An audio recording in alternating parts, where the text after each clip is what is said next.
시청자 여러분 안녕하십니까. 3월 18일 JTBC 아침에는 시작합니다. 먼저 오늘 아침 주요 뉴스입니다. 밤사이 전국에 폭설이 내렸습니다. 경기도 안산에선 눈길에 교통 사망 사고도 났습니다. 서울에선 역대 가장 늦은 대설주의보가 내려졌는데 눈은 10cm가량 더 내릴 것으로 보입니다. 미국 에너지부 산하 연구소의 직원이 우리나라로 원자로 설계 소프트웨어를 유출하려다 적발된 사실이 뒤늦게 확인됐습니다. 이 사건이 미국 에너지부가 우리나라를 민감 국가로 지정한 것과 연관이 있는지 우리 외교부가 파악에 나섰습니다. 윤석열 대통령 탄핵 심판을 앞두고 여야가 장외 여론전에 나섰습니다. 헌법재판소가 아직 심판 날짜도 공개하지 않으면서 정치권에선 확인되지 않은 정보를 흘리며 혼란을 가중시키는 모습입니다. 도널드 트럼프 미국 대통령과 블라디미르 푸틴 러시아 대통령이 곧 전화 통화할 예정입니다. 두 정상은 이번 통화에서 휴전 합의의 조건을 두고 막판 줄다리기를 할 걸로 보입니다. 밤사이 전국이 흰 눈으로 뒤덮였습니다. 3월 중순 서울에선 역대 가장 늦은 대설주의보에 눈은 돌풍 우박과 함께 요란하게 찾아왔습니다. 도로 상황이 좋지 않아서 출근길이 걱정입니다. 현장에 나가 있는 취재기자를 연결해 보겠습니다. 정수아 기자, 밤사이 내린 눈 때문에 출근길 안전이 우려됩니다. 지금도 눈이 많이 오고 있네요. 네, 저는 지금 서울 합정역에 나와 있습니다. 밤사이 요란하게 내린 눈과 비 때문에 차도와 인도는 현재 엉망이고요. 보시다시피 눈발이 지금도 흩날리고 있습니다. 도로 상황이 좋지 않다 보니 대중교통 이용하시는 분들이 참 많은데요. 평소보다 이른 시간부터 지하철과 버스를 타려는 직장인들이 눈에 띄었습니다. 모두 두꺼운 패딩처럼 겉옷을 두껍게 챙겨 입은 모습입니다. 현재 서울의 체감 온도는 영하 1도입니다. 이렇다 보니 밤사이 내린 눈, 비가 얼어붙어 길 곳곳에 빙판이 생긴 모습입니다. 어젯밤부터 서울에 내린 눈은 6시 기준 11.9cm입니다. 이게 다가 아닙니다. 서울은 오늘도 눈이 최고 10cm가량 더 내릴 걸로 보이는데요. 서울과 경기, 인천, 대전, 충청 등 전국 대부분은 대설주의보가 내려져 있고 강원도는 대설경보가 내려져 있는 상태입니다. 특히 서울은 역대 가장 늦은 시기에 발령된 대설특보입니다. 네, 눈발이 점점 더 거세지는 것 같습니다. 예상치 못한 눈 때문에 사고도 잇따랐죠. 네, 오늘 새벽 0시 50분쯤 경기 안산에서 있었습니다. 안산시 상록구의 한 도로를 달리던 승용차가 눈길에 미끄러져 중앙 분리대를 들이받고 뒤집혔는데요. 이 사고로 운전자는 숨졌습니다. 어젯밤 11시 반쯤에는 충남 천안 논산고속도로에서도 차량 3대가 잇따라 추돌했습니다. 지금은 도로가 더 미끄러운 상황입니다. 출근길 나서는 분들 눈길 사고에 각별히 주의하셔야겠습니다. 네, 때 아닌 폭설, 정부는 어떻게 대응하고 있습니까? 네, 어젯밤 11시부터 중앙재난안전대책본부 1단계가 가동됐습니다. 밤사이 대설 위기 경보 수준도 관심에서 주의 단계로 높아졌고요. 서울과 경기도는 어젯밤 9시부터 비상근무 체계를 돌입했는데요. 서울시는 인력 5,200명과 제설 장비 1,100여 대를 투입해 제설 작업을 추진할 계획입니다. 눈은 오늘 저녁까지 계속 내릴 걸로 보이는데요. 기상청은 이번 주 후반부터는 기온이 다시 오를 걸로 보고 있습니다. 지금까지 서울 합정역에서 JTBC 정수아입니다. 12.3 내란 사태 관련자들에 대한 형사재판이 본격적으로 시작됐습니다. 김용현 전 장관은 첫 재판에서 대통령 윤석열이란 검찰의 표현이 국가 원수에게 적절하지 않다며 항의했습니다. 박현주 기자입니다. 김용현 전 국방부 장관은 첫 재판에서 대통령에 대한 호칭부터 걸고 넘어졌습니다. 검찰이 모두 진술에서 대통령 윤석열과 피고인 김용현이란 표현을 쓰자 김 전 장관 측이 호칭이 옳지 않다며 문제 삼은 겁니다. 검찰의 모두 진술은 피고인의 공소 사실을 알리는 절차로 형사재판의 첫 단계입니다. 공소장에 적힌 그대로 존칭 없이 사용합니다. 그런데도 김 전 장관 측은 예의를 갖추지 않았다는 취지로 재판 진행을 막아섰습니다. 김 전 장관 측은 장관은 그렇다 하더라도 대통령은 국가 원수인데 호칭이 정당하지 않다고 주장했습니다. 그러자 검찰은 호칭은 공소사실에 기재된 내용이라며 급기야 재판부에 제지해달라고 요청했습니다. 검찰의 모두 진술이 끝난 뒤에도 김 전 장관 측의 항의는 계속 이어졌습니다. 직접 발언할 기회를 얻은 김 전 장관은 20분 동안 혐의를 부인했습니다. 먼저 비상계엄은 야당의 패악질로 시작됐고 불법이 아닌 대통령의 고유 권한이라며 언성을 높였습니다. 김 전 장관은 윤 대통령의 탄핵 심판에서 주요 인사에 대한 체포 가능성을 인정한 바 있지만 사전에 예방 차원에서 차단을 해야 될 것이고 그럼에도 불구하고 계속하면 그거는 필요하면 체포가 이루어질 수밖에 없는. 재판에선 그런 적 없다며 공소 사실을 전면 부인했습니다. JTBC 박현주입니다. 서부지법 폭동에 가담했던 시위대도 법정에 섰습니다. 이들은 경찰의 방패를 뺏은 건 사람이 다칠까 봐 그런 거였다. 법원 문이 쉽게 열린 것일 뿐 자신들이 강제로 열고 침입한 게 아니다. 고의가 아니었다는 황당한 주장들을 이어갔습니다. 임예은 기자입니다. 철문을 사이에 두고 경찰과 시위대가 대치를 이어갑니다. 온 힘을 다해 문을 밀고 당기자 경찰이 막고 있던 문이 휘청입니다. 얼마 안 가 그대로 문이 열리고 시위대가 법원 안으로 들어갑니다. 이때 후문을 열고 법원에 들어간 혐의 등을 받는 20명이 법정에 섰습니다. 이들 대부분 법원에 들어간 사실은 인정하면서도 고의성 부분은 어떻게든 피하려 애썼습니다. 변호인단은 후문 앞에 서 있다 떠밀려 들어간 것이다. 후문을 강제로 개방하는 행위에 가담하지 않았다고 주장했습니다. 후문을 강제로 개방한 사람과 그냥 들어간 사람을 구분해 공소장을 변경해달라는 요청까지 덧붙였습니다. 변호인단은 불상의 2명이 문을 잡고 흔들자 곧바로 열렸다며 후문에는 단단한 시건 장치가 없었다고 설명했습니다. 문을 단단히 걸어 잠그지 않아 쉽게 열렸으니 강제로 연 것도 침입도 아니라는 논리입니다.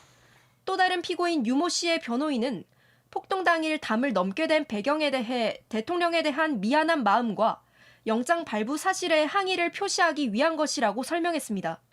경찰관을 폭행한 것 역시 고의는 아니었다고 했습니다. 피고인 이모 씨 측은 바닥에 떨어진 방패를 잘못 밟으면 다른 사람이 다치니 든 것이다라며 경찰을 때리지 않고 단지 민 것에 불과하다고 했습니다. 경광봉으로 경찰을 때린 피고인 측은 2차례 때리긴 했지만 위험한 물건이 아니니 가중처벌 대상이 아니다는 주장도 내놨습니다. 이런 가운데 경찰은 서부지법 폭동 사태와 관련해 모두 140명을 수사해 92명을 구속했습니다. JTBC 임예은입니다. 윤석열 대통령 탄핵 심판 선고가 임박하면서 정치권은 여론전에 총력을 기울이고 있습니다. 릴레이 시위부터 시국 선언문까지 이어지고 있는데 탄핵 심판 선고가 내려질 때까지 헌법재판소 바깥 여야 여론전은 수위를 높여갈 걸로 보입니다. 이재승 기자입니다.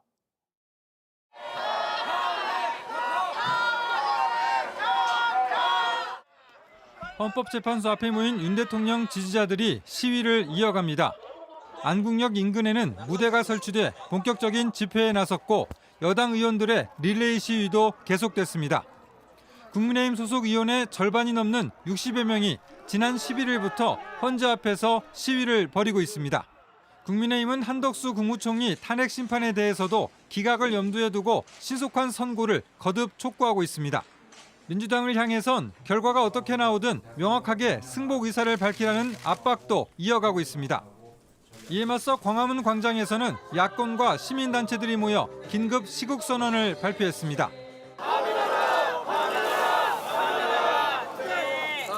더불어민주당과 조국혁신단 등 5개 야당과 시민단체들은 윤 대통령을 단호하게 심판하는 것이 헌법에 부합하는 결정이라고 강조했습니다.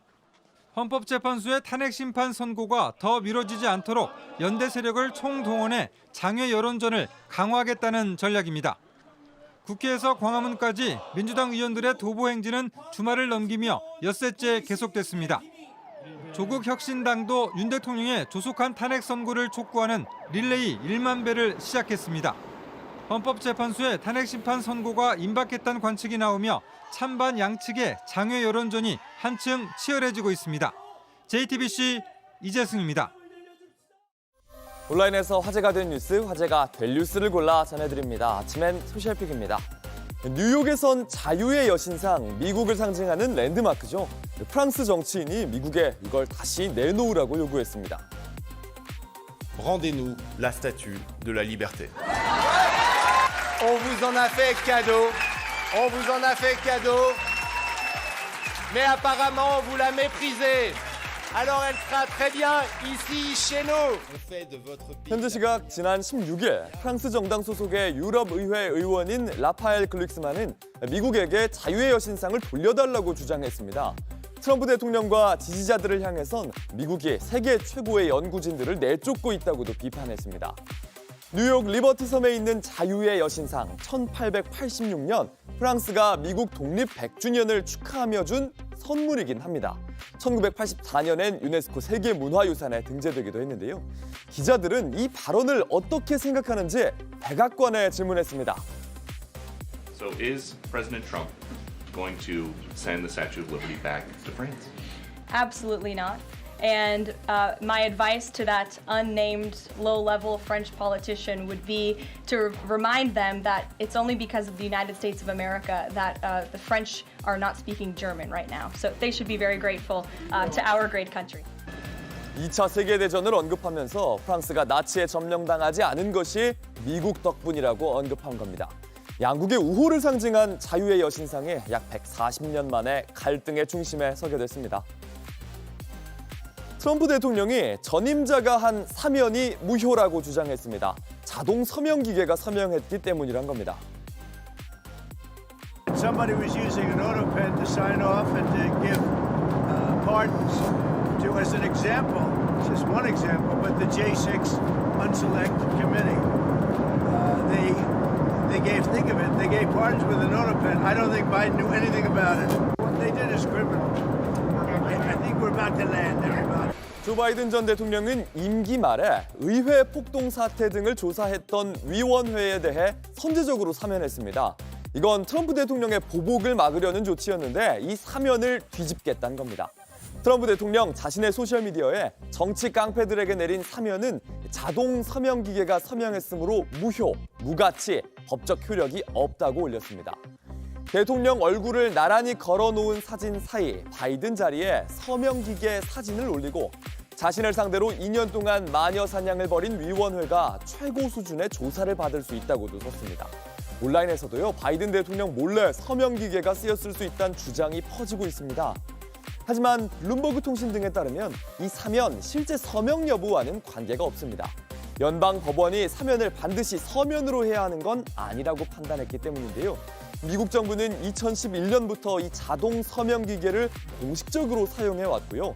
그러면 사면 외에 기계로 한 모든 서명이 무효냐 이런 기자들의 질문에 트럼프는 그건 법원이 판단할 일이라고 답했습니다. 중국에서 빈집털이를 하던 강도들이 경찰에 붙잡혔습니다. 이들은 실제 사람 얼굴 같은 가면을 써서 추적을 피했습니다. 경찰들이 도망치던 범인을 붙잡아서 모자를 획 벗깁니다. 자세히 들여다보니까요, 사람 얼굴을 한 가면을 쓰고 있었습니다. 마치 영화 미션 임파서블 속의 정체를 감추는 특수 가면을 떠올리게 하는데요. 현지 시각 6일 중국 쓰촨성 천웨이에서 여러 차례 빈집털이를 한 이 남성들이 붙잡혔습니다. 현지 경찰은 고급 고량주 30여 병과 현금을 든 채 도주하던 범인 2명을 붙잡았습니다. 이들은 지난 2월부터 이 가면을 쓴 채 마치 이사하듯 집안의 물건을 통째로 훔쳤는데요. 우리 돈 약 9,300만 원어치였습니다. 중국 언론에 따르면 이들은 여러 지역에서 목격됐지만 경찰은 신원 파악에 어려움을 겪었습니다. 그러다 이 CCTV 속 얼굴이 매번 무표정인 데다가 화면에 빛이 반사되는 걸 확인한 뒤 마스크를 쓰고 범행을 저질렀다는 점을 파악할 수 있었다고 합니다.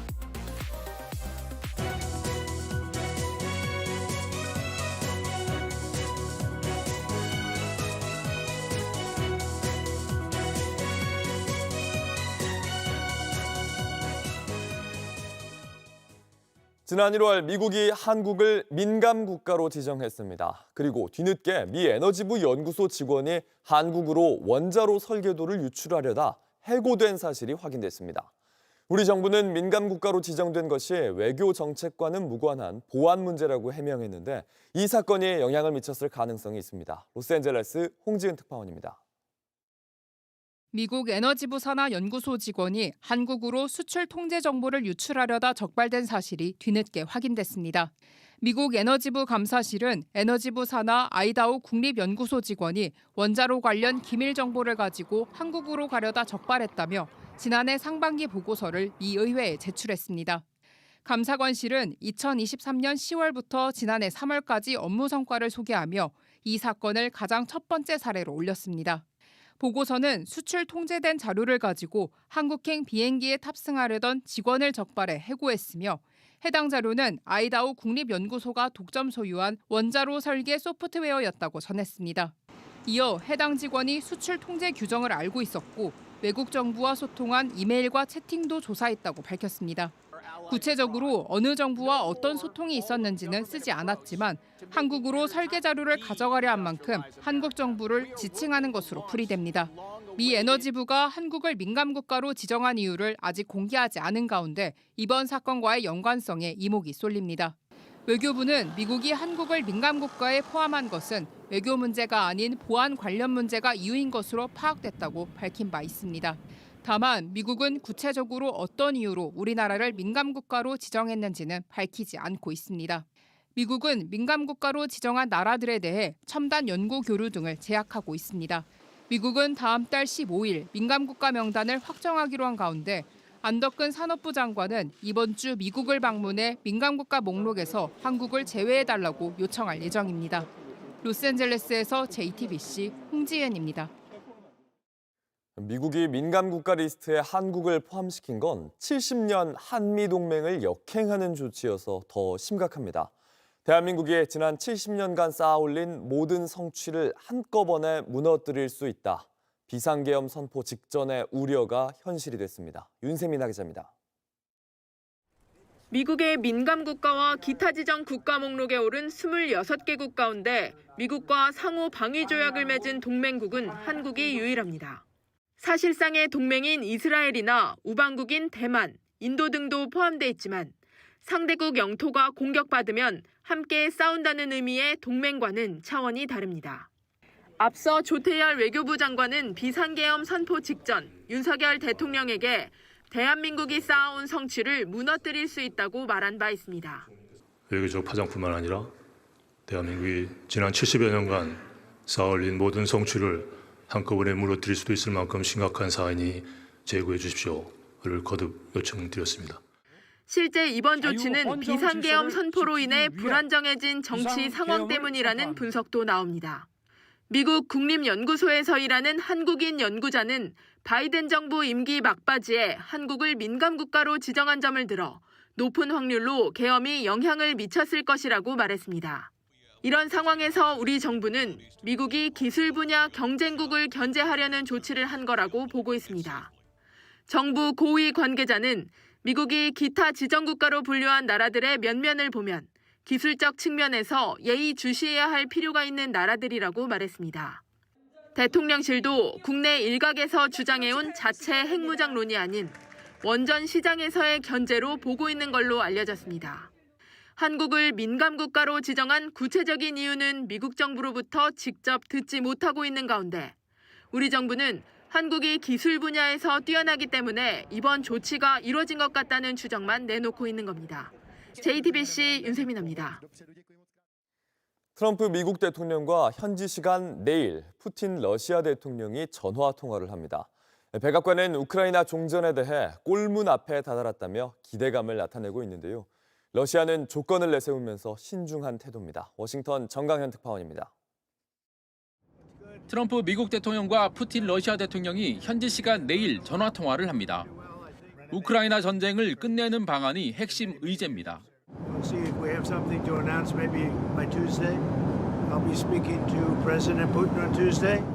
앞서 미국은 우크라이나와 30일간 휴전안에 합의했습니다. 종전에 이르기 위한 첫 단계인 셈입니다.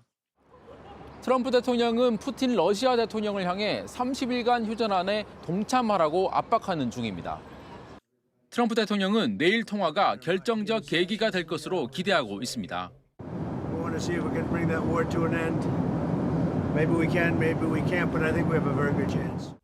백악관은 러시아와 휴전 합의가 임박했다는 취지로 설명했습니다. I won't get ahead of those negotiations, but I can say we are on the 10th yard line of peace, and we've never been closer to a peace deal than we are in this moment. 그러나 러시아는 내일 전화회담 의제에 대해 즉답을 피했습니다. Внимание, конечно же, разговоры двух президентов не подлежат какому-то априори обсуждению содержательному, поэтому мы этого не будем делать. 푸틴 대통령은 휴전의 원칙적 동의 입장을 밝히면서도 선결 조건으로 우크라이나의 무장 해제와 항복 등을 요구하고 있습니다. 내일 트럼프, 푸틴 두 정상의 통화에서 담판이 이루어질지 주목됩니다. 워싱턴에서 JTBC 정강현입니다. 의대 정원을 원점으로 돌리겠다는 정부의 조건, 의대생들이 이달 말까지 복귀하라는 것이었습니다. 하지만 의대 안에서 복귀를 막기 위한 집단 행동이 이어지면서 의대 교수들이 정면 비판에 나섰습니다. 진짜 피해자인 환자들을 생각하자고 목소리를 높였지만 돌아온 건 교수 자격이 없다는 비난이었습니다. 조민준 기자입니다. 건국대 의대생 단체 채팅방에 올라온 글입니다. 수업에 복귀한 학생들은 더 이상 동료가 아니라고 선언했습니다. 이어 향후 학문적 활동에 참여할 수 없다고도 했습니다. 2, 3학년 학생들이 쓴 글로 학교에 복귀한 학생들을 압박하는 겁니다. 이런 압박은 건국대뿐만 아니라 다른 의대에서도 벌어지고 있습니다. 참다 못한 서울대 의대 교수들이 정면으로 비판했습니다. 전공의와 의대생들의 공격적인 행태에 대해 내가 알던 제자, 후배들이 맞는가라고 되물었습니다. 의사 면허 하나로 전문가 대접을 받으려는 모습도 오만하기 그지없다고 했습니다. 무엇보다 가장 큰 피해자는 환자와 가족이라는 점도 분명히 했습니다. 피해자가 계속 생기는 거를 누구 보고만 있을 것인지 선택을 해야 될 때가 아닌가 싶습니다. 복귀를 호소하는 교수들에게 박단 대한전공의협회 비대위원장은 교수라 불릴 자격도 없다며 강하게 반발했습니다. 박 위원장은 SNS를 통해 이런 사태가 벌어져야만 위선을 실토하는 현실이 안타깝다며 교육자로서 본분을 다하지 않은 교수 4명의 자백이라고 규정했습니다. 전국 의과대학 교수협의회도 압박과 회유로는 교육 정상화가 이루어질 수 없다며 복귀안을 받아들일 생각이 없다고 선을 그었습니다. 정부가 정원 동결을 조건으로 의대생들에게 제시한 복귀 시점은 이번 달입니다. 고려대 21일, 연세대 24일 등 각 대학도 복귀 마감 시한을 설정한 가운데 복귀 마감 시한이 지나면 대규모 재적 사태가 불가피합니다. JTBC 조민중입니다. 한 사설 구급차가 인도로 돌진해 횡단보도 신호를 기다리던 행인을 들이받았습니다. 그런데 응급 상황인 양 사이렌을 켜고 달리던 이 구급차 안에는 환자는 타고 있지 않았습니다. 피해자는 일주일째 의식을 찾지 못하고 있습니다. 김영민 기자입니다. 횡단보도 앞에서 신호를 기다리는 여성. 차량 한 대가 엄청난 속도로 달려오더니 그대로 여성을 덮칩니다. 인도로 돌진한 차량은 다름 아닌 사설 구급차입니다. 사고가 난 횡단보도 앞 인도입니다. 사설 구급차는 피해자를 들이받은 뒤 이곳 상가에 부딪히고 나서야 멈춰섰습니다. 놀래가지고 테이블 너머로 도망을 갔었거든요. 폭탄이 터진 줄 알고 그런 상황이었어요. 구급차는 교차로에서 신호를 어기고 달리다 한 차례 사고를 낸 뒤 인도로 돌진했습니다. 사이렌을 켜고 응급 상황인 척 도로 위를 달렸는데 당시 구급차에 타고 있던 환자는 없었던 것으로 확인됐습니다. 가해 운전자는 20대 남성으로 경찰 조사에서 졸음운전을 했다고 주장한 것으로 알려졌습니다. 70대 여성은 사고 당시 피를 많이 흘려 일주일째 의식불명 상태입니다. 피해 여성의 딸은 사고 당일 모임에 나가는 어머니를 모셔다 드리지 못한 게 한스럽기만 합니다. 너무 속상해요. 못 데려다 준 게 저희가 이사가 있어가지고 데려다 줬어야 되는데 가까운 거리기도 하고 그게 너무 원망스러운 거예요. 4천만 원 넘는 치료비도 부담입니다. 사설 구급차가 제대로 된 보험조차 가입을 안 해놨기 때문입니다. 가장 화가 나는 건 가해 운전자의 태도입니다. 가해자 쪽에서는 너무 당당하게 자기도 다쳐가지고 입술이 다쳐가지고 조사 언제쯤 끝나는지 물어봤다고 하더라고요. 저희 엄마는 지금 생사도 모르고. 경찰은 가해 운전자에 대한 구속영장 신청을 검토하고 있습니다. JTBC 김영민입니다. 날씨입니다. 오늘도 꽃샘추위가 계속되는 가운데 곳곳에 눈이나 비가 내리겠습니다. 서울 등 중부와 호남 지방을 중심으로 대설특보도 발효 중입니다. 앞으로 강원도엔 최대 40cm 이상, 수도권에도 최대 8cm의 눈이 더 내린 뒤 오후부터 점차 그치겠습니다. 낮 기온은 서울이 7도, 광주와 대구 6도 등으로 어제와 비슷하거나 조금 더 낮겠습니다. 내일은 오늘보다 더 춥겠고 모레인 목요일부터 점차 평년 기온을 회복하며 추위가 풀리겠습니다. JTBC 아침 NL 마칩니다. 내일도 7시 반에 아침을 열겠습니다. 시청해주셔서 감사합니다.